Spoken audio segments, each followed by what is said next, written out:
In this lecture, we will be talking about how changes in the income levels of consumers or wages can affect the macroeconomic demand curve. So instead of talking about movements along the demand curve, we will be talking about how the demand curve actually shifts to the right or shifts to the left.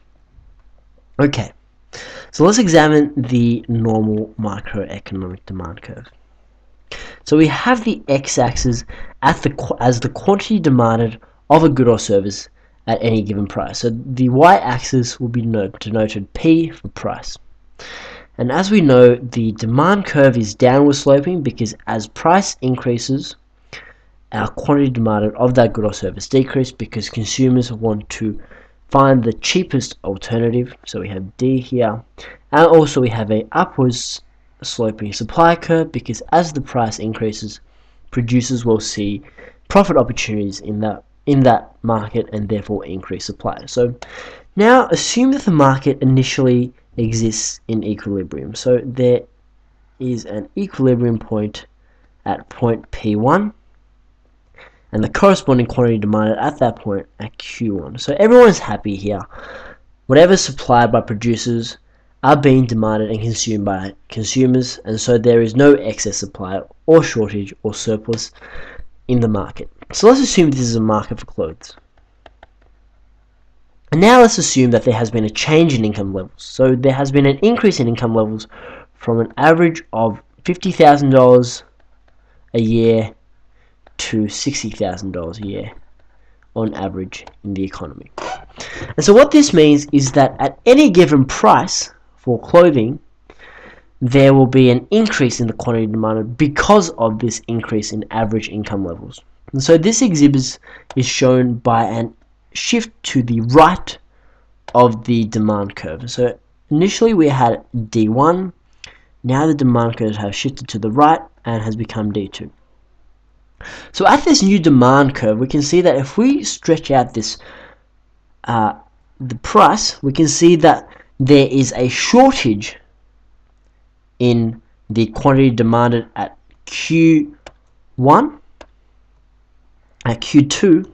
rather, where the quantity supplied is only at Q1. So there's a shortage here. So what happens is that producers will respond to the shortage by increasing the price, and therefore there is a expansion of supply. So here is an expansion in supply. And so what this means is that the price will slowly increase until it reaches a new equilibrium, and let's say it's at P2. And this corresponds to a quantity demanded of QE, let's say, for QE, E for equilibrium.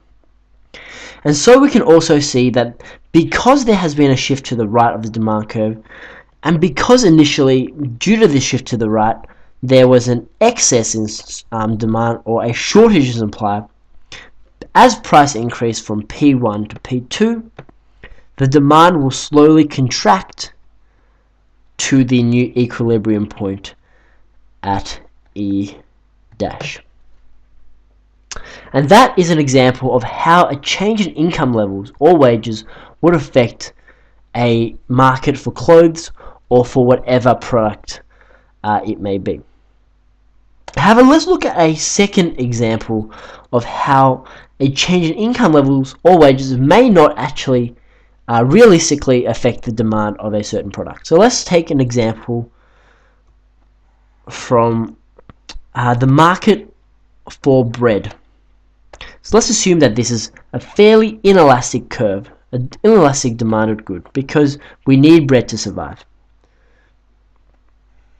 And so the supply is here, and initially we have a market price at P1 and a quantity demanded at Q1.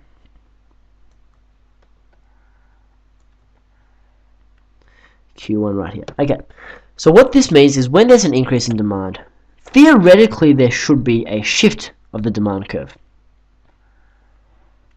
to D2. And this would mean that the price of bread would increase from P1 to P2, and the overall quantity demanded will increase from Q1 to Q2. And that's all based relative to theory. However, this theory may be wrong.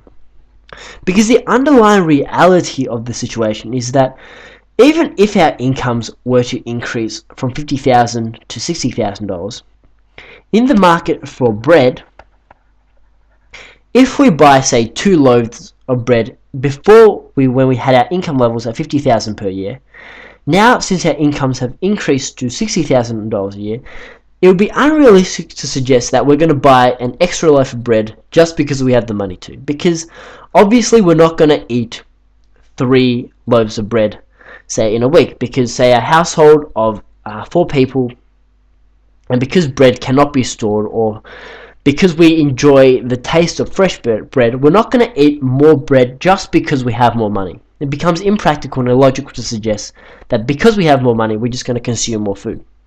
We might, however, consume more luxury food, so we might eat out more, but it doesn't suggest we're going to eat 4 meals a day, for example. So here there is a problem to how a change in income levels may not necessarily mean that there will be a change or a shift to the right in the demand curve from D1 to D2. However, in certain cases where markers for clothes, for example, when our income level rises, there may be, in fact, a shift of the demand curve from D1 to D2, and therefore an increase in price and an increase in the equilibrium quantity traded from Q1 to QE.